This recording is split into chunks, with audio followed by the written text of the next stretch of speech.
Hey, everybody, welcome back to the Pub Trivia Experience. My name is Chris, and we are gathered here tonight for a little hot seat head-to-head action. I have got Paul McLaughlin taking on Mike in what is bound to be a fun game. This is another iteration of the games that kind of spun out of our freaking awesome time that we had at Sporclecon this year. We met a lot of you, and it was a great time. Paul, my friend, this is the second time you and I have got to meet. We met at the Trivial Warfare thing a couple years back. I got to actually play your game, though, here. And no joke, the most upset I've been playing trivia in a long, long time. That was absolutely my goal for that game. And successful. I was looking to piss some people off. I was like, to this day, I will not forget this question, but it was a Doug Bradley question, because you said he played like a title, a slasher, a well-known slasher in the fourth installment. And Doug Bradley played him in every installment, so I never went there, and that pisses me off. It took me way too long to get there, but I got there. But Paul, my friend, how you doing? What are you drinking? And tell our listeners a little bit about Steel City. I am doing well. Yeah, my name is Paul McLaughlin. I am most of my life at the Jersey Shore, but been in Pittsburgh for a couple of years now. Owner-operator at Steel City Trivia. What am I drinking? Well, I went into the fridge to grab myself a beer and realized, crap, I'm out of them. Wait a minute, what's that far in the back there? Oh, yeah, when last year when my buddy Brian Verderosa stopped by, he came down for a visit. He brought some Natty Lights with him, so I grabbed one of them. I am looking at the bottom. I was, as we were waiting to start this, I was like, when was that? When did he visit? It's been a while. What's the expiration date on this? And I'm looking at the bottom, and I shit you not, the expiration date for this is the 16th of NAR, N-A-R, of 2025. I don't know what month NAR is, but we're gonna have a Natty Light that expired last NAR. This is going to be the first Natty Light ever willingly drank on this show. That does not taste great. Yeah. No.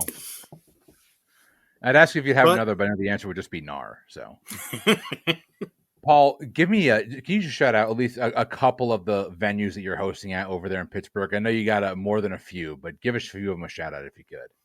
I really don't, actually. I have a monthly gig at City Winery, Pittsburgh.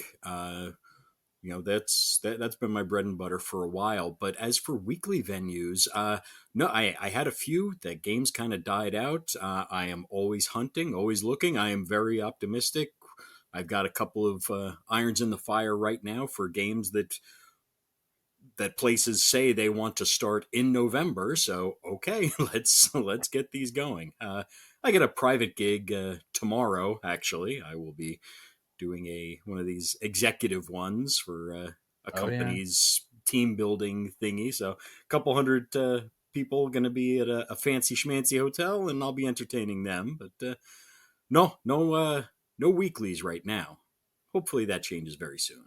Oh, I'm sure it will, because I've played your game before. The breadcrumb game that you do, like the most insane hour. We did Battle of the Brains. Your game was the most insane hour of trivia I have ever played. That was my goal for that. Yeah, for Trivia Trails, and I was very, very pleased with the outcome on that and the feedback people gave me.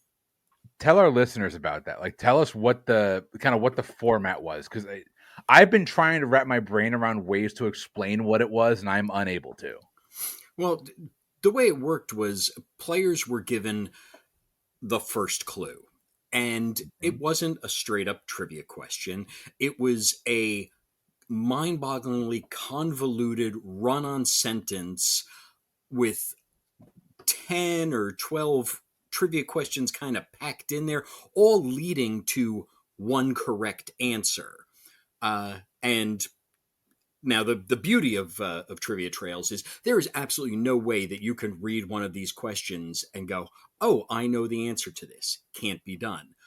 Googling is allowed. It's the trivia game where you can use your phone, because there's absolutely no way to figure this out without using your phone.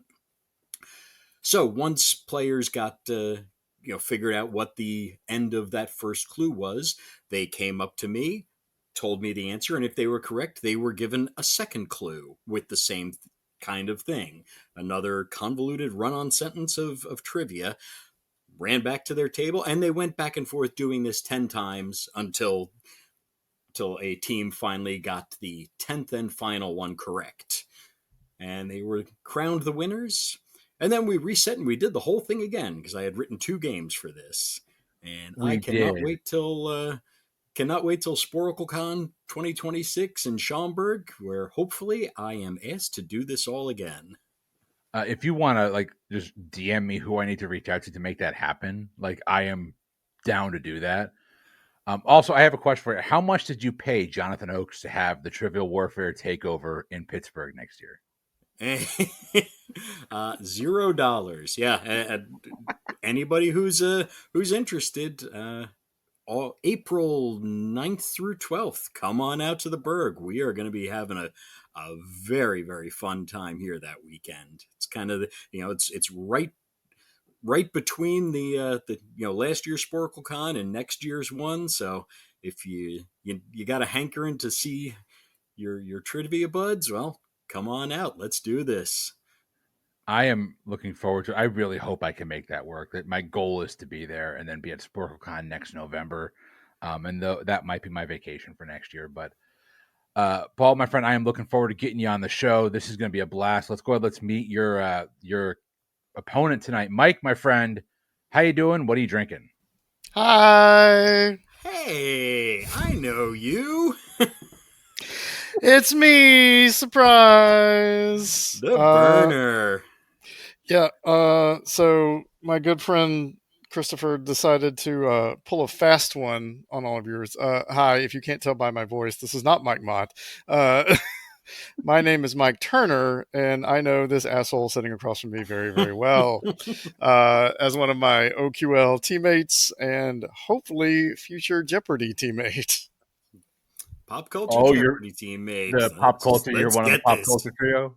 Yes, we tried out last season and got to the round where we had to do a game against another team and killed it. We thought, but we came out of that going. Well, we're absolutely going to be on, no question about it. And just didn't happen. But so here we are for round 2 with the lovely Miss Zakia Mendoza, and hopefully Run ZMC coming to a Netflix TV near you. But as for what I'm drinking, I just recently went to a board game convention with my good friend Dan Lundberg in Charlotte, the Lundberg Con, and I picked up some double-barreled Bondstone bourbon for the occasion. Little splash of Coke Zero. So we're going to enjoy this. That will play nice. Ooh, that is spicy. That's a spicy meatball. But yeah, I look forward to Paul destroying me in some trivia. Let's go. I know you and I have been on a podcast together before. I don't. Was it TTT? Maybe it might have been. Yeah, and I have absolutely no recollection of how it turned out. Well, you're a former champion. I am not, so I'm guessing it went in your favor. Well, just because I was a former champ on that. First off, former is a key word there. And I have gotten my ass handed to me on TTT multiple times. So. No. Didn't you just win their tournament though, or had a good showing in their tournament? He won. I won was in it last 20. Season? I won in 24, and I was the runner-up in 25. Wow. Well, yeah. I mean, obviously, you took a step down. How dare you? I mean, like that's bad. All right. Well, we're gonna jump right into this. We have got our standard game here. It's a hot seat head-to-head. Paul versus Turner. I'm gonna call you Turner for the rest of the night, just because I'm used to it at this point. So. Paul, being that you're new to this, you're going to get to decide if you want odds or evens in the pregame. And here's your pregame category. It's all literature. And this is pretty simple. I'm going to give you the name of a novel. All you have to do is tell me Was it released in the 18th or 19th century? So, Paul, do you want Okay. odds or even numbered questions? Let's go odds. All right. So you're going to get the odds. Paul, we're going to start with you. The first novel we're going to look at here is Robinson Crusoe. And I'm sorry, you said 18th or 19th century? Yep. So either 1700s or the 1800s 1800s. or 1800s. Okay. Crusoe, I believe, was the 1800s. So 19th century. Oh, no. The Daniel Defoe Mm. classic was actually released back in 1719. Oh, wow. Much older than I thought. Huh? Turner, we're going to head over to you for question number 2. Your novel is Madame Bovary. That feels 19th century to me.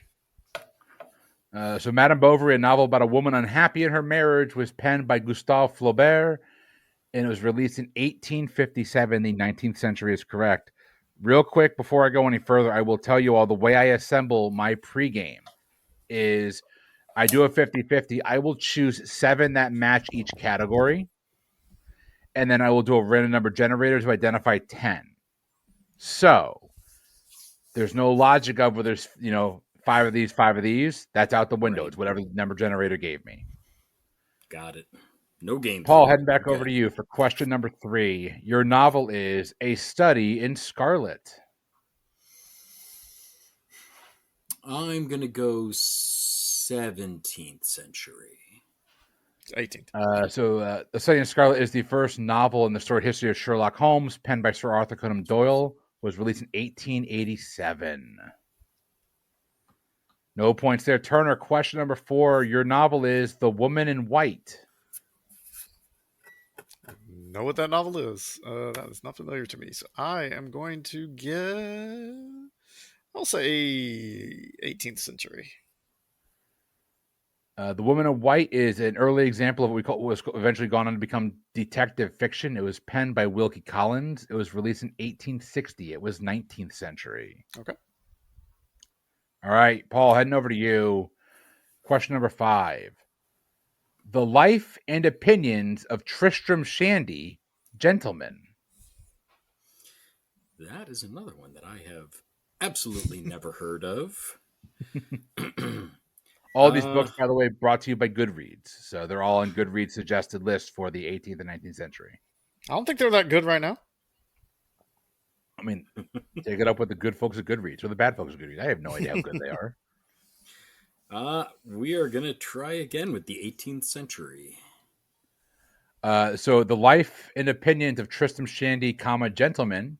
It's a humorous and fictional memoir that was penned by Lawrence Stern. It was released over the course of 9 volumes, where he didn't get to cover his birth until the 3rd volume. Was released serially from 1759 to 1767. It's the 18th century. Woo. Turner, we're heading back over to you. Your novel, The Sorrows of Young Werther. No idea if it's the original or not. But he ended up making those delicious candies that everyone loves so much. So how much sorrow did he really have? He put all of it into baking delicious caramel treats, Turner. I love it. I love it. He was young at the time. I've never heard of this book. I'm going to say 18th century. So the novel was penned by J.W. Goethe. It's inspired by his real life experiences in triangular relationships and his experience with unrequited love. It was released originally in 1774. 18th century is correct. Paul, heading over to you. Your novel, question number 7, is titled Middlemarch. All one word, Middlemarch. Middlemarch. Okay, so clearly about one of the Little Women. So I am going to go 19th century. Middlemarch has a subtitle of A Study of Provincial Life. It was penned by Mary Ann Evans, and of course, because it was the 19th century, the pen name she used was George Eliot and was released in 1872. Paul, you're on the board. Next up, Turner. You get The Strange Case of Dr. Jekyll and Mr. Hyde. I'm going to say 19th century. It's a classic. It's been adapted many times. It was penned by Robert Louis Stevenson and released in 1886. 19th century is correct. Paul, we're on to your last one here. Question number 9 for you. Your novel is titled Bleak House. Oh, Bleak House, I am vaguely familiar with, at least. I think that was 19th century. So Bleak House is a lesser talked about Dickens classic. It was released over 20 episodes. It was covering a long running court case, and the final serial was released in 1853. You're going to pick up the point there. And then Turner, heading over to you. Your novel is called Songs of Innocence and of Experience. What? Again, unfamiliar. Almost sounds like it's like Gabriel Garcia Marquez or something like that. But that would be way too later. So, this seems very dreary to me. So I'm going to say 18th century. The Songs of Innocence and of Experience, written by William Blake. He was a painter before he wrote the Songs of Innocence and the Songs of Experience separately. He then placed them together, intertwined the two stories, and when releasing engraved, hand-painted, and colored detailed art to accompany each poem, and they were first combined in 1794. So, Turner, you're going to pick it up. So, coming out of our pregame, Turner, you've got a 4-point to 2-point lead, and that means, Paul, we're going to go over to you. Okay. Do you want to go first or second in our hot seat round? I only got 2 of those. I thought he had 3. 3, yeah. Let's see here. So we missed on Robinson Crusoe. We missed on Study in Scarlet. Life and Opinion of Tristram Shandy John. I had you missing the first 3, picking up the last 2. I thought you got Robinson the last Crusoe, 3. you went 19th century and it was 1719.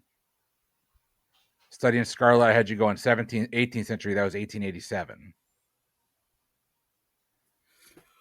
Honestly, I have no idea. I had marked myself down for the last 3, but I will defer to. Oh, wait, no, you did. You said, hold on. You said 18th century on Life and Opinions. Yeah. I wrote down 19th century. I apologize, Paul. You're going to come up with 3. I'm going to take that back. I got your back. Thank you very much. And that's the nicest thing Turner's going to do all night. Paul, you're still trailing. You're trailing 4-3, so you get to choose first or second in hot seat round number 1. Let's go first. All right, Paul's going to maintain the first train. Turner, you will go second. If we have an odd number of questions, we will, of course, even those out at the end. 15 minutes on the clock, a nonstop barrage of trivia questions and answers coming your way. Your time will begin after I read your first question. Here we go. Paul, the meat from what animal was used to make Lady Gaga's dress at the 2010 VMAs? Cow? Cow is a correct answer. Turner, what woman had a hit in 2014 with the song All About That Bass?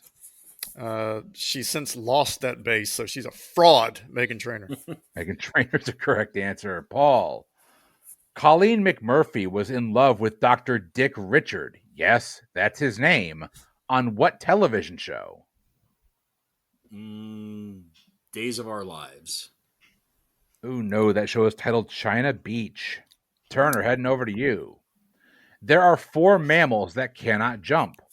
Only one of them can climb a tree. What mammal, hilariously featured in the film Zootopia, cannot jump? White men. A sloth? A sloth is a correct answer. Paul, heading over to you here. Business in the front, party in the back wasn't just my motto that almost had me fail out of college. It's also a saying related to what hairstyle? Hockey hair, or we'll just go with the mullet. The mullet or hockey hair. I'll take either one of those. Turner. Drape. I've never heard that one before. That one's unfamiliar to me. Let's see here. Turner, heading over to you. What American rock star released the songs Dancing in the Dark and My Hometown? Soon to feature a movie about his life, Bruce Springsteen. Jeremy Allen White playing the legendary Bruce Springsteen. That is correct. Paul, I'm sorry I didn't give you the Jersey Boy question there, but we're going to give you this one instead. Alice Cooper, Twisted Sister, and Rat are all examples of what rock subgenre? I'm going to guess you're looking for hair metal. Hair metal, glam rock in that same vein, yes. Turner, heading over to you.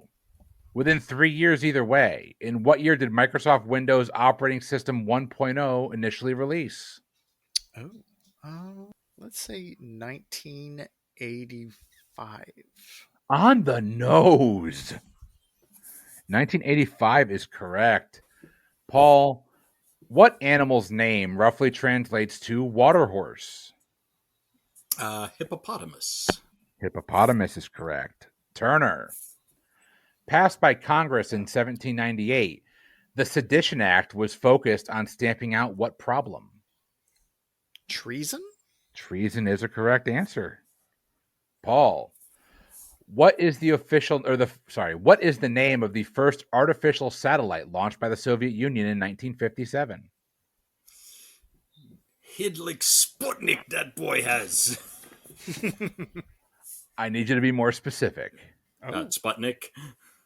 More specific. Sputnik 1? Sputnik 1 is a correct answer. There were multiple, and I can be pedantic, so. Okay. Turner, heading over to you. What is the name of the ancient trade route that connected China with the Mediterranean that facilitated the exchange of both goods and culture? Is this the Salt Road? No, it's the Silk Road. Silk Road, okay. Paul, who popularized the trend of lace fingerless gloves in the 1980s? Realistically, I have two answers on this. I'm gonna guess you're looking for Madonna. I would also Madonna from the music video is what I've got, but what else do you have? I also have Prince because he wore them a lot too. But that's a valid point. Valid point. You're going to get the point there. Madonna's what I had, but I would have accepted either with that answer. Turner, Sony launched the PlayStation shortly after ending their working relationship with what game company? Nintendo? Nintendo is a correct answer. Paul, Allie Wentworth, a popular actress and comedian, is the wife of what prominent news anchor? Politician turned news anchor is probably a better way of putting it. Yeah. That name is only vaguely familiar to me. I'm really bad with news anchors. A politician turned news anchor. Stephanopoulos? Stephanopoulos is correct. Woo-hoo. I think you would know Allie Wentworth if you saw her. Yeah. All right, Turner. In 2017, Peggy Whitson set a new U.S. record for most cumulative days in space. How many days was it? 465, 565, or 665 days? Let's go big. 665. 665 is correct. Paul, within 3 years either way, in what year did the Vietnam War end? 72. That's within 1975. Oh. Turner, heading over to you. Despite the drummer and lead guitarist having the name Van Halen, what was the name of their lead singer, their first one? Diamond Dave, David Lee Roth. David Lee Roth is correct. And I will always remember that from the classic movie Airheads. Paul. Oh, this is appropriate. The musical Jersey Boys follows the origins of what pop music group? Frankie Valli and the Four Seasons. Frankie Valli and the Four Seasons is correct. Turner, it's only fair. You got the Springsteen question. Yeah, right. Turner, within 3 either way, how many lines does Arnold Schwarzenegger have in the film The Terminator? Okay. I'm going to say 6. Ooh, more than that, 18. He had 18 lines in that film. Okay. Ooh, I would have been so ticked. My answer was 22. I would have been off by 4. Paul, what Virginian founding father laid the first cornerstone of the current U.S. Capitol building? Jefferson? Ooh, before that, George Washington's what we're looking for. Turner, What House of Representatives committee is responsible for issues such as taxes, bond debt, tariffs, and international trade? Appropriations Committee? Oh, no, that'd be the Ways and Means Committee. Mm. Paul, within one either way, how many men have walked on the moon? 12. 12 on the nose is correct. Turner, heading over to you. Before. Turner, what British model also had a brief music career with the song Touch Me, I Want Your Body? Samantha Fox? With how many times you send that over to me in a week? Yeah, I'm glad you know the actual answer. Samantha Fox is correct. Paul, the Marina Bay Street Circuit is the location of what city-state's Formula One race? Monaco? Oh, no, that'd be Singapore. Oh. No. Turner. When Cal Ripken played in a record 2,131 straight games, whose record did he break? No idea. Ty Cobb. Oh, no, that'd be Lou Gehrig. Lou Gehrig. Paul, did you know that one? That was my absolute wild guess. I just figured Iron Man, Iron Horse, Yep, maybe. Yep. Paul, the Duffer Brothers had to call Ivan Reitman to ask him to use the iconic costumes from what movie in their show, The Stranger Things? Ghostbusters. Ghostbusters is correct. There is no the there. The show is just called Stranger Things. I don't know why I added that. Turner. In what decade did the New York Yankees clinch their 22nd World Series championship? The 2000s? Oh, no. Back in 1978. Oh, wow. Paul, what New York Met became the first rookie to win the Cy Young Award?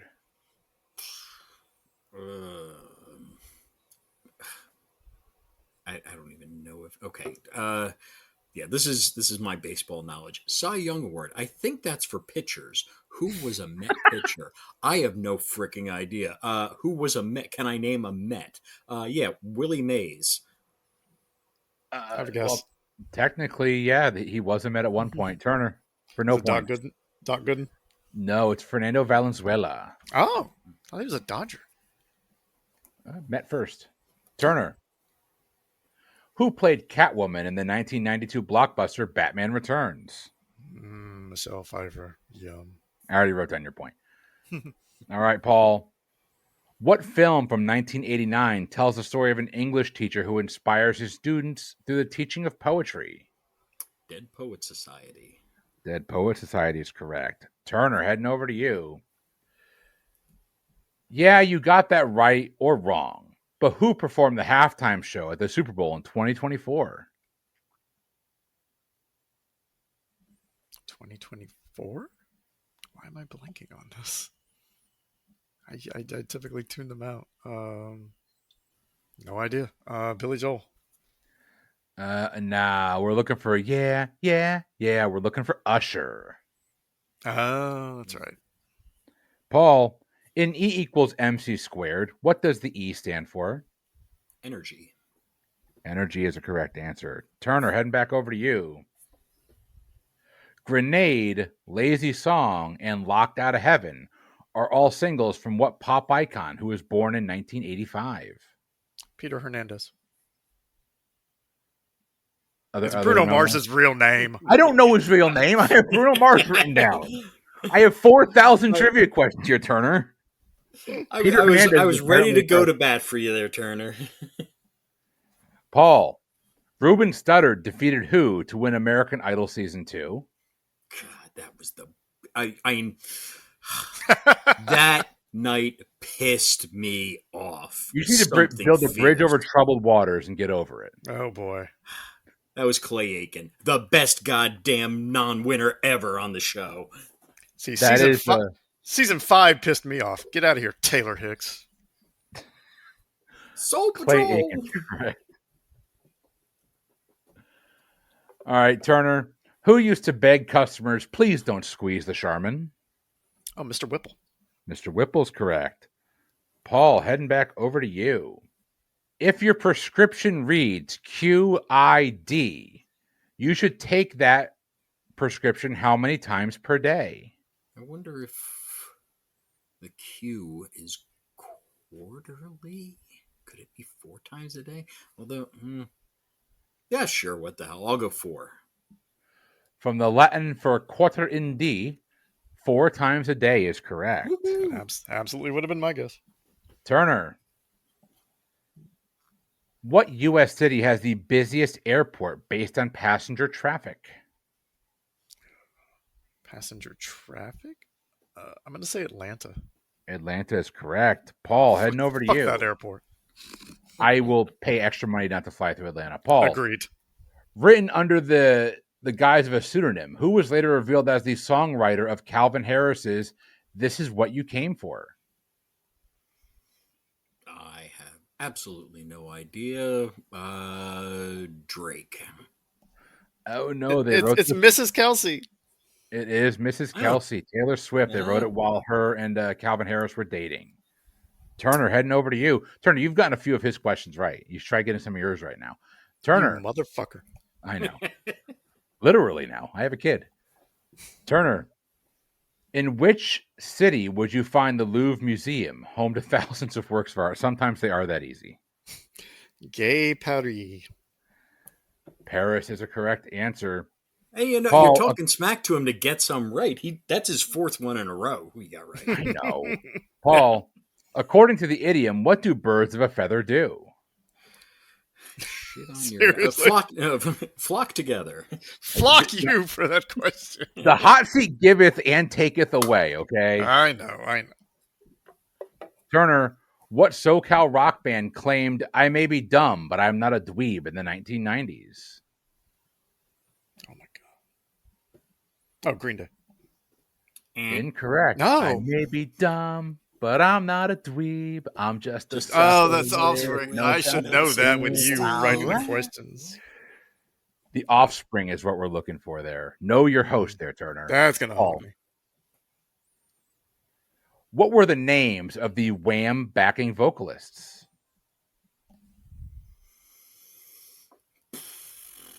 The Whamettes. Oh, no. They actually had actual names. Their names were Pepsi and Shirley. Oh, shit. I have actually heard. Yep. I have never heard that. I would not have gotten Shirley, but if you told me we're looking for actual names, yeah, I was aware that one of them was named Pepsi. Oh, well. Turner, the last question of Hot Seat Round 1. What big-time Hollywood director had a minor role as a city clerk in Blues Brothers? I feel like it's someone I absolutely should know who it is. And it's John something, but it's not coming to me. I'm going to say John Hughes. I know that's wrong. It's not John something. It's Steven Spielberg. Oh, yeah. I did not know that. No, I was trying to think of who directed the movie. All right, so that is the end of Hot Seat Round 1. Coming out of Hot Seat Round 1, Turner, you're picking up 14. Paul, you're picking up 16. That means your scores right now, Paul has got a 1-point lead. It's 19-18. We are moving into our halftime round. I've been having a lot of fun with this, so I'm going to keep the party going. Your halftime round is all about alliterations. Everybody has fun with alliterations. In fact, we're about to have some fun of our own. I am going to read 5 different statements. The person, place, or thing that each statement describes has an alliterative name. There will be 1 statement from each of the following letters. I would recommend you grab a pad and paper to write this down. Your letters are C as in Charlie, H as in hotel, J as in Juliet, S as in Sierra, and W as in whiskey. Okay. You have to determine what alliterative name aligns to each clue. So this is not a matching game. There is 1 answer using each of those letters. And I will give you an example for what this looks like. Our listeners at home have heard this example. I don't think you two have yet. But if I was to give you the clue of, I don't know how big a football fan you are. Turner, I know you probably will get this, but the example I have here is a former college football coach who took Florida State University from irrelevance to a football powerhouse. The answer we'd be looking for is what? Bobby Bowden. Bobby Bowden. All right. Now, to be clear, I am aware that alliterations typically align to the sounds they make. For the purposes of this game, they just begin with the same letter. Okay. So it's not assonance, it's just alliteration. Yes. So I am going to read your 5 clues.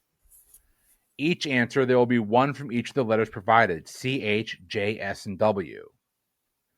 All right, so we're Let me coming up know with when you're ready for clue number 1. 25 answers here, correct? No, you'll have No, 5 it's answers. just one answer. It's worth 4 points. Yep. So each clue will have one direct answer. If I gave the clue former college football coach, the answer you give would be You Bobby get 4 Bowden. points. And I would And that would be scratch worth B 4 off this list, Yep. even though it's not on here. Okay, got it. All right. Clue number 1. Founding father, Chief Justice, and Federalist paper author, best known today for getting sick and letting Alexander Hamilton hog all the glory from Lin-Manuel Miranda. Clue number 2. Politician who served as the Republican governor of Florida from 2007 to 2011. In 2010, he changed political affiliation to independent before changing to the Democratic Party in 2012, where he became a U.S. representative from 2017 till 2022. Clue number 3. An American band with their current lineup consisting of Jake Shears on vocals, Del Marquis on guitar and bass, and Baby Daddy playing various other instruments. They rose to prominence after the release of their disco cover of Comfortably Numb, and the band takes its name from the female same-sex sexual act known as tribadism. Clue number 4. An American director known for his frequent portrayal of strong, tough-talking female characters. His most prominent films include Bringing Up Baby in 1938, Gentlemen Prefer Blondes in 1953, and his Best Director winning Sergeant York in 1941. However, I will always love the film Rio Bravo from 1959. And clue number 5. Poet laureate of the United Kingdom from 1843 until his death in 1850, this appropriately named poet's magnum opus is titled The Prelude. He, along with Samuel Taylor Coleridge, helped launch the Romantic Age of English literature with their joint release of Lyrical Ballads in 1798. All right. Everyone's locked in. Let's go question by question through this, and we will get some points divvied out. Clue number 1. Founding father, Chief Justice, and Federalist paper author, today best known for getting sick and letting Alexander Hamilton hog all the glory from Lin-Manuel Miranda. Turner, what was your answer? That would be that sick son of a bitch with 2 names for first name and last name, both first names. John Jay. John Jay is what you had. Paul, what was your answer? I am so glad you said that because I did write down John Jay, and I really had no idea if it was John Jay or John Jake. I know it's one of those two. The first Chief Justice, John Jay, is what we're looking for. You're each going to pick up the 4 points there. Nicely done, nicely done. Clue number 2. Politician who served as the Republican governor of Florida from 2007 to 2010 or 2011. Actually, in 2010, he changed his political affiliation to independent before changing to the Democratic Party in 2012, where he became a U.S. representative from 2017 to 2022. Paul, who'd you go with? I went with Charlie Crist. I think that's his last name. Turner. I couldn't get Chris Christie out of my head, but I knew that that's New Jersey and not Florida. And then for some reason, I was like, it's got to be the C one because I think I've got everything else taken care of. I was like, there's got to be something in there. And I was actually able to pull Charlie Crist. Charlie Crist is a correct answer. All right. It's easy to have it. It's easy to have Chris Christie come to mind when you're thinking about C words. So. You're right. And we're back to Jersey. All right. Clue number 3. An American band with a current lineup of Jake Shears on vocals, Del Marquis on guitar and bass, and Baby Daddy playing various other instruments. They rose to prominence after the release of their disco cover of Comfortably Numb. The band takes their name from the female same-sex sexual act known as tribadism. Paul, what'd you have? I knew absolutely nothing about this until we got to that last part, and I know that Scissor Sisters is a band. So I am reasonably sure that Tributism is scissoring. And that's what I went with, Scissor Sisters. Turner. This will probably be the one and only time that I get to quote the Acclaimed on a podcast. Scissor me, daddy ass! It's the Scissor Sisters. Leave it to Turner to bring a wrestling reference in here, but nicely done. The Scissor Sisters is correct. They actually did have at one point a female in the band. Let me see if I can pull their name up again. So they had a lead vocalist by the name of Anna Matronic. Nice. I like. All right, clue number 4. An American director known for his frequent portrayal of strong, tough-talking female characters. His most prominent films include Bringing Up Baby in 1938, Gentlemen Prefer Blondes in 1953, and his Best Director winning Sergeant York in 1941. However, I will always love the film Rio Bravo from 1959. Turner, what'd you have? We were down to 2 letters, and for some reason, I seem to recall Wim Wenders being a thing. So I went with Wim Wenders. Paul, what'd you have?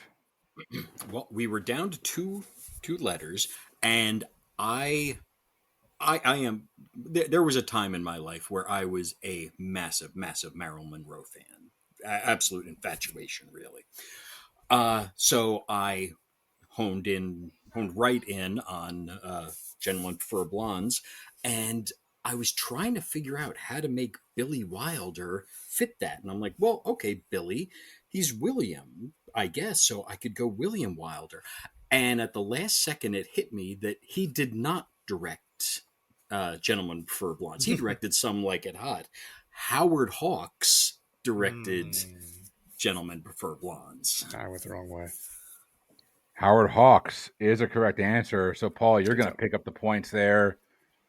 And that brings us down to our last clue. Poet laureate of the United Kingdom from 1843 until his death in 1850. This appropriately named poet's magnum opus is titled The Prelude. He, along with Samuel Taylor Coleridge, helped launch the Romantic Age of English literature with their joint release of Lyrical Ballads in 1798.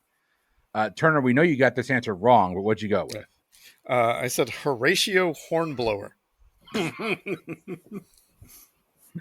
If you can't be right, be funny, and I will give you half a point there, but you'll get no real point. Paul, what'd you go with? Being terrible with poetry, I saw at the beginning Poet Laureate. I'm like, okay, a poet with W. Well, this is going to be, Walt Whitman. And then I saw your bit about appropriately named. I'm like, well, wait a minute. Walt Whitman, there's nothing appropriate there. But William Wordsworth, there is. William If I'd have Wordsworth. went with H on director, I would have gotten to Wordsworth. William Wordsworth is correct. Paul, you just swept the halftime round. You're going to pick up a full 20 points. Brings you up to 39. Turner, you're picking up 12. That's going to bring you to 30. It's still anybody's game as we head into Hot Seat Round 2. And Turner, you're currently trailing, so you get to choose first or second in Hot Seat Round 2. Can I choose to forfeit? It'd be a really short recording if you did, but sure. It really would. First is fine. All right. 15 minutes back on the clock, an endless barrage of trivia questions, and hopefully some answers, most of them right, are coming your way. Turner, Paul, the time begins after I read this first question. Here we go. Turner, which 2 Native American leaders led the Lakota Sioux and the Cheyenne Warriors in the fight against Lieutenant Colonel George Custer's troops at the Battle of Little Bighorn? Sitting Bull and Geronimo.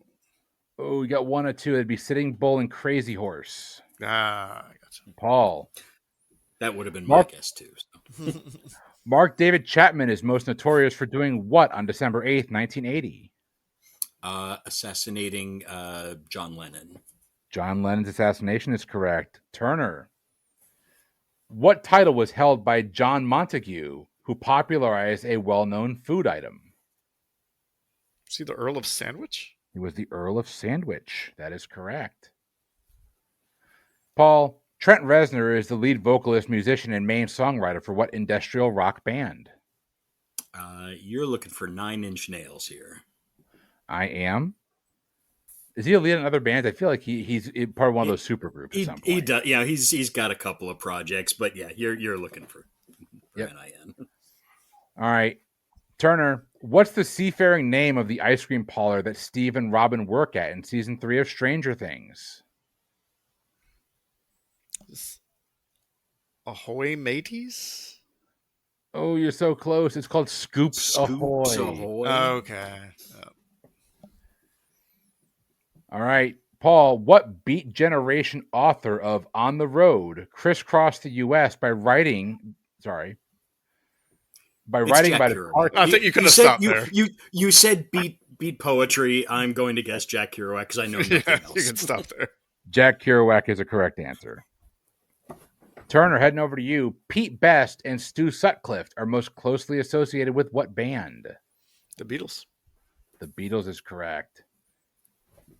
Paul, what Marxist theorist and revolutionary was murdered by a killer using an ice pick in 1940? I don't know. Trotsky. Trotsky is a correct answer. Wow. That was an Oaks level. Pull it out of your ass right there. Turner. If you can't be good, be lucky. All right. That's true. Turner, who was the only person in the Lord of the Rings cast to have actually met J.R. Tolkien? I'm going to guess Christopher Lee. It was heavy metal singer Christopher Lee. That's what I will know him by the way. It's that or Duke. Absolutely. All right. Paul, what Scandinavian country drinks the most coffee per capita? 1 in 4 chance. I was going to say, Denmark. What the hell? Oh, no. We're looking for Finland. Turner. Hyperhidrosis is the medical term for excessive what? Sweating. Sweating is correct. That was me on my wedding day. Paul. Oh. What type of legwear, known for their nylon material, became a fad in the 80s as part of the increased popularity of breakdancing? Parachute pants. Parachute pants is correct. That also might be coming up on an alliteration round in the near future. Yes. Turner. What Japanese car company made a humanoid robot named Asimo? ASIMO. Honda? So your girlfriend drives a Honda. Playing word. That's a correct answer. I'm not going to rap that song. Do it. No, we're done. We're done. Paul, we will end the episode there because everyone will stop listening. Paul, what author started his Dark Tower series back in 1982? Stephen King. Stephen King is a correct answer. Turner. Jack Nicklaus holds the record for most major championships in a golfing career. Within 2, how many did he have? 14. Ooh, no, he had 18. Damn. Paul. I thought Woods passed him. Guess not. Woods did not. No, Woods, I think, is actually still like too short. Woods would have passed him if he stayed healthy. Right. Paul, heading over to you. Which dystopian novel features a world where books are banned and firemen burn any that are found? Fahrenheit 451. Fahrenheit 451 is correct. Turner, what is the capital city of Canada? Ottawa. Ottawa is the correct answer. Paul, what band was founded by Nirvana's former drummer David Grohl in 1994? In 94, let's see, he had already formed Probot, so we're going Foo Fighters. I was like, what are we doing? It's an experimental way of answering questions, and I really appreciate it because I learn more as he does it that way. So, all right. Don't ask Paul any more music questions. That's a fair point, but it is luck of the draw here, Turner. Turner, what U.S. state does not have any documented poisonous snakes? Alaska? I prefer them baked, but Alaska is a correct answer. Paul, what cross and circle game that dates back to the late 19th century inspired the games Parcheesi, Trouble, and Sorry? Now, you say cross and circle game. I'm immediately thinking tic-tac-toe, but how does that have to... you know what? Your hat is inspiring me. I'm just going to say tic-tac-toe. No, that game is called Ludo. Turner, heading back over to you. How many films have Al Pacino and Robert De Niro appeared in together? Hold on, let me walk this back. Where they were both cast members. Let's say one. Just Heat, if I'm not mistaken. That's the only one. No, so they were just cast members. They didn't have to appear together. There are 4. So we're looking for The Godfather Part 2 because there was a young Vito Corleone. Yeah. The Irishman, the Scorsese film The Irishman, and then the horrible movie Righteous Kill. Oh, I forgot about Righteous Kill. Okay. It's terrible. Paul, what type of natural disaster inadvertently helped create the first computerized bulletin board system? Okay, so we're talking like ARPANET, probably. I'm going to go hurricane. Oh, not a bad guess. It was actually a blizzard. Turner. Okay. Following a family argument, what American soul singer was shot dead by his father in 1984? R.I.P. Marvin Gaye. Marvin Gaye is correct. So aren't you happy you didn't get any other question to Paul? I definitely have a choice in who gets what question here. Paul, with which food dish would you associate Marvin Lee a day? Meatloaf. Meatloaf is correct. Turner, I lied. What do you want me to say here? I lied. I'm used to it from you. I don't know. What was that? A music question or was it a food question? I'm hungry. Was it a club question? All right, Turner, heading back over to you. The Christina Aguilera song Reflection is the theme for which 1998 Disney animated film? Mulan. Mulan is correct. Paul, who did the U.S. buy Florida from and hopefully someday soon return? I can't say that. I live here. Florida was Spanish, right? It's Spain. Spain's a correct answer. Turner, known for marketing employees like using coffin-shaped boxes, the largest fast food chain founded in New Zealand is called Hell. They specialize in what type of food? I have no idea. Garlic? Garlic's an ingredient. We're looking for pizza. What's that coffin vampire? I went for something. It's a fast food chain. They're called Hell, but they specialize in pizza. And I do want to get a pizza in a coffin-shaped box one day. Paul, we're going to head over to you. Chicken, just figuring chicken would fit in a coffin shape better than that's like actually a much better guess. Yeah. God damn you. Paul, the New York Yacht Club had one of the longest winning streaks in all of sports, holding which sailing trophy from 1851 until 1983? The America's Cup. America's Cup is correct. Turner, what clothing retailer was started as a class project at the University of Pennsylvania in 1970 using the name Free People Store before changing it to its current name in 1976? Banana Republic. Oh, not a bad guess. This is Urban Outfitters. Paul, heading over to you. Warfarin belongs to what class of blood-thinning medications? Oh, I should totally know this. I might be totally off base on this. I'm going to go with statins. Oh, no. Warfarin is a type of anticoagulant. Oh, okay. Turner, which actor who was born in Hollywood, California, is best known for starring in films such as, oh my God, Inception and The Wolf of Wall Street? Leonardo, Michelangelo, Donatello, one of them? Something like that? DiCaprio. DiCaprio's correct. Paul, heading over to you here. What kind of fish has a breed called a sockeye? Trout. Oh, no, a sockeye is salmon. They get punched in the face by those bears. Oh, yeah. Now, wait a minute. Is a walleye a salmon also? That I walleye don't know. might be a trout.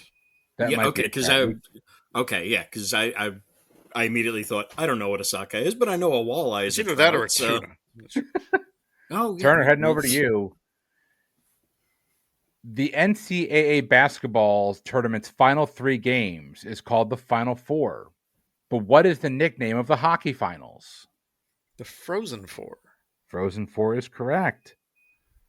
Paul, within 3 years either way, in what year did actor River Phoenix die of drug-induced heart failure? That was, I think 85. No, it was 93? 1993. Oh, Yep. really? Yes. Huh. Because he did Turner. he did my Oh, own yeah, Private yeah. Idaho in 92. Idaho was, yeah, okay. Turner, who omitted the letter X from his 1755 Dictionary of the English Language, claiming that no English words began with it? Fun fact: my dad's middle name was X. This would be Sir Noah Webster. I've got Samuel Johnson. Oh, then I'm wrong. Paul, heading over to you. Who portrayed the veterinarian Ray Reddy in the film Signs? Signs. Okay, I know. I saw it. Well, wait a minute. It's perfectly understandable if you don't remember it. I'm just trying to think if that was if Mel Gibson's was that Mel Gibson's character or not? I'll go Mel Gibson. Oh no, Ray Reddy was the drunk driver that killed Mel Gibson's wife, portrayed by a lover of cameos, M. Night Shyamalan. Oh shit. Okay, yeah, that makes Turner, sense. we're heading over to you. Who played the guitar solo in Michael Jackson's hit song "Beat It"? The previously aforementioned Edward Van Halen. Eddie Van Halen's correct. Paul. Call back. What SNL original portrayed then President Gerald Ford? Chevy Chase. Chevy Chase is a correct answer. Turner. And you're not. What candy brand passed on a product placement opportunity in the film E.T., thus paving the way for Reese's Pieces? M&M's. M&M's is correct. Paul. An NBA Finals game. Timer's going off. An NBA Finals game between the New York Knicks and Houston Rockets was interrupted by the coverage of what unfolding story? What year was that? Is this Reagan being shot? I have a guess. Is it the OJ chase? It is the OJ chase. I couldn't tell if Reagan being shot was his guess. Sorry. Oh yeah, that was not my answer. I was just spitballing, and I was about to change. No, I was like, no, the OJ Simpson Bronco chase is what we're looking for, and that brings us to the end of Hot Seat Round 2. Coming out of Hot Seat Round 2, it's 13-13 for each of them. That means our leads don't change. It is going to be 52-43, a 9-point lead for Paul as we head into our wager round. Here's how your wager round is going to work. You're going to wager solely on categories, so you're not going to get the questions ahead of time. Your wager can be any amount that you want, with the exception of two rules. One, you must wager whole numbers only. That means no negative wagering. It means no decimals, no fractions. You don't want me doing more math than I have to. Rule number 2, your total combined wager between those three questions cannot exceed what you currently have. So, Paul, you cannot wager more than 52 combined points. Turner, you cannot wager more than 43 combined points. Are you ready for your wager categories? let's do it. Your categories are air travel, legal terms in television, and world geography disguised as an agriculture question. Lock in your wagers now. All right. Wagers are locked in. We're going to go question by question through this. Let's crown ourselves a champion here tonight. Question number 1, your category is air travel. And I will give a shout out. One of the things that we have been doing recently, this is actually our second time, so I can't say we've been doing. One of the things that we're trying to get started here is we want to use our platform here on the PTE network, specifically on the Pub Trivia Experience, to give local trivia writers and trivia hosts a chance for some exposure. And so we're going to be featuring them. We'll try as many times as we can to have a local trivia writer, a small company, write one of our final round questions. Today's final round question is brought to you by Jacob Hine from Hindsight Trivia. So for those that don't know, Hindsight Trivia is an independently owned and operated trivia company based in Louisville, Kentucky. Started in 2020 by Jacob when he began streaming on Twitch, Hindsight Trivia has grown to a trivia business with 12 shows per week in the greater Louisville area. If you're ever in the area, they would be honored if you'd be one of their guests at one of their games. So you can head over to Hindsight Trivia, HEINSIGHT trivia.com for more information. Or you can meet up with Mr. Hine Solo, Jacob Hine himself, on our Discord server. He's also our show editor. So Jacob does a phenomenal job editing our shows, getting them all put out there. So thank you for that.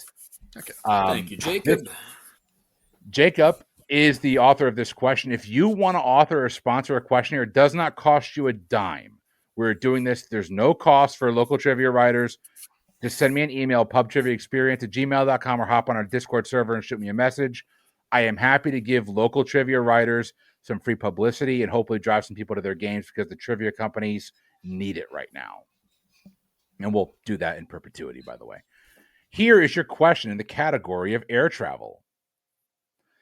Citing the unusually large size, distance from its metropolitan city center, Masonic and alleged satanic symbols, as well as a set of murals which include depictions of war and death, what U.S. city's international airport serves as a headquarters of the New World Order, according to many conspiracy theorists? All right, moving on to question number 2. Your category is legal terms in television. Glenn Close won an Emmy for her starring role in what legal thriller from former Sopranos writer Todd Kessler? The show title itself is a legal term defined as monetary compensation awarded to an injured party for loss or harm caused by another's harmful act or failure to act. Question number 3. And you all will know I did not lie about what the categories, what they actually were. Question number 3 is simple. Your category was world geography disguised as an agriculture question. Did you know that the world's largest supplier of the Brazil nut is not Brazil? Instead, it's this South American country, the larger of the 2 landlocked countries in South America. Combined, this country and Brazil produce 91% of the world's Brazil nuts. All right. Answers are locked. We're going to go question by question through this and see if we can get ourselves a winner. Question number 1, your category was air travel. Citing the unusually large size, distance from its metropolitan city center, Masonic and alleged satanic symbols, as well as a set of murals, which include depictions of war and death, what U.S. city's international airport serves as a headquarters for the New World Order, according to many conspiracy theorists? I actually don't know. Is that where Kevin Nash is living now, Turner? Your answer and your wager, please. This was a whole bunch of gibberish to me that didn't make a hill of beans. I said Newark to be funny, and my wager was a big fat 0 because I know shit about air travel. Paul, your answer and your wager. Been there, saw some of the fun stuff. Yeah, this is Denver Airport. I wagered 10. Denver Airport is a correct answer, so that's going to bring Paul up to 62. Turner, no harm, no foul. You're sitting, hanging tough here. You are the Donnie Wahlberg of the episode so far. You've got 43. Let's go, Jenny McCarthy. Question number 2, your category was legal terms in television. Glenn Close won an Emmy for her starring role in what legal thriller from former Sopranos writer Todd Kessler? The show title itself is a legal term defined as monetary compensation awarded to an injured party for loss or harm caused by another's harmful act or failure to act. Paul, your answer and your wager. I went 20 points and said damages. Turner, your answer and your wager. You could have stopped with Glenn Close TV show. It's damages. I wagered 5 points. Both are correct answers, and that's going to bring Paul up to 82 points. Turner, you're sitting at 48, and it's all going to come down to wagering here on question number 3. Category is world geography disguised as an agriculture question. Did you know that the world's largest supplier of the Brazil nut is not Brazil? Instead, it's this South American country, the larger of the two landlocked countries in South America. Combined with Brazil, they produce 91% of the world's Brazil nuts. Paul, we're going to start with you again here. Your answer and your wager. I am hot garbage at geography, so I only did 5 points. And because I am hot garbage at geography, I said Argentina, because I know it's big, but I'm almost certain that it's not landlocked. So, Turner, your answer and your wager. Yeah, Argentina is 100% not landlocked. I believe the two landlocked countries are Bolivia and Paraguay. So I said Bolivia, but knowing that I'm also pretty bad at geography, I wagered 0 points. And with the wagering strategy there by Paul, your correct answer is Bolivia. You have the two landlocked countries correct there, Turner. Paraguay and Bolivia are both landlocked. I almost threw in a Titicaca reference there, but I said not, but that might make it a little bit easier. But nope. So you get the correct answer there, Turner. We are looking for Bolivia. But with the smart wagering, Paul, you're going to take home a 75-48 victory tonight. Nicely done, my friend. woohoo! Thank you much, Turner. Excellent game. That was I knew that was going to be a butt whipping. I'm pretty sure I've never won a hot seat game because the end round is just always terrible for me. Like the back and forth I'm typically okay at. It came down to, you got a nice lead off the middle one, and that's the way it goes. But always. Are you saying your issue is wagering then? Is that what we're saying? No, my issue is not knowing your fucking tough questions at the end, you bastard. Someone else wrote them. Question I didn't write. Well, fair enough. Bourbon is fun, you guys. It's always great to hang out with Paul. I love Paul. Chris, you're okay. I'm kidding. I mean, let's be clear. That's the nicest thing anyone's ever said to me. So I'm kidding. Including my wife, Michael. Always love hanging out. Absolutely. And let me tell you, that as a first timer on here, this was an absolute blast. I love this setup. This is, I love hot seat style games, and this one, the way that it kind of blends a few different styles, chef's kiss. I absolutely love this. No, Paul, you are a welcome addition. Anytime you want to come on, you reach on out. We'll get you on. That was a lot of fun. I'd be okay with a rematch. If you want to do a rematch down the road too, that'd be great. And then, Paul, I imagine we'll have you back on for our you're not familiar with the terminology, but we're calling it a hot seat, make it a double. It is going to be a duos tournament here on PTE. Okay. When that comes out or when we're getting ready to get that put together, you will be one of the first people I reach out to. Say, any podcast host knows, just find me on Messenger and just tell me a date and a time, and just send me a link, and I'm like, oh, okay, I guess I'm supposed to be on. All right, that's fine. Yeah. If anyone who would like to compete and lose in the first round needs a partner, I'm happy to apply. So here's the thing, Turner. We're not putting together teams. Okay. We're going to get our participant list, and then we're going to have a show where we draw names. Oh, it's the lethal lottery. I like that. I don't know where you took that from, but I'm going to. That's an old wrestling concept thing, probably. Yeah. WCW Starrcade 1991, the lethal lottery. They literally they drew names out of a hat, and they were teams. Oh, before Starrcade 1997 ruined everything. Yep, big time. I don't care. I still watched that final match a dozen times within 2 days. All right, Paul, before we take off, one more chance. Go ahead and give Steel City a shout out. Yeah, if you're ever in the Pittsburgh area, you're hopefully by the time you're in the Pittsburgh area, sure, come on out to one of our games. Just, check the socials, see where we're at. Hopefully we have something going on a regular basis before too long. And if not, well, then just come with me to one of the games that I go out to. It's going to be a good time. Paul is a phenomenal trivia player. But what I'll say on top of that, though, is a genuinely good dude. So thank you. 100. Appreciate it. It's been an absolute pleasure recording with you, my friend. Turner. Cool. Oh, do it. I have to talk now. Words are No, I hard. was trying to think of something nice to say, and I kind of ran out of words. It's hard. Right? It's not good. I'll see you in Savannah, you jackass. Yes. We No, gotta finalize that, but yes. if you can say some kind thoughts for me, I'm in the middle of a turbulent, not turbulent, but I've applied for a new job. I'm Ooh. trying to get out of Myrtle Beach. I've applied to be the production manager at a station in DC, which would be a ginormous jump for me. Yeah. In both lifestyle and financial wise. Yeah. So that would be very nice.